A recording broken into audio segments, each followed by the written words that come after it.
Smells like a swamp in here anyway, so it doesn't really make much difference.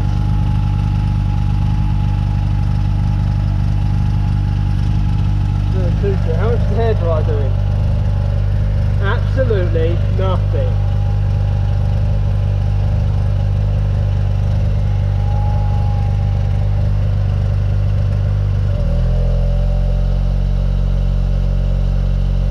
There we go.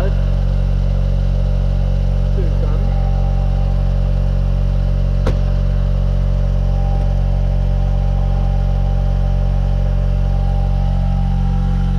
Two hands and shut the window.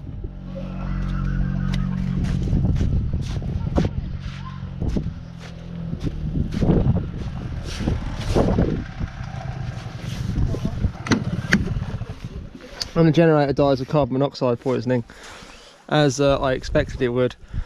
So there you go then. In this science experiment, you cannot dry your car out with a hairdryer and a generator by sticking it inside the car. Thank you for watching.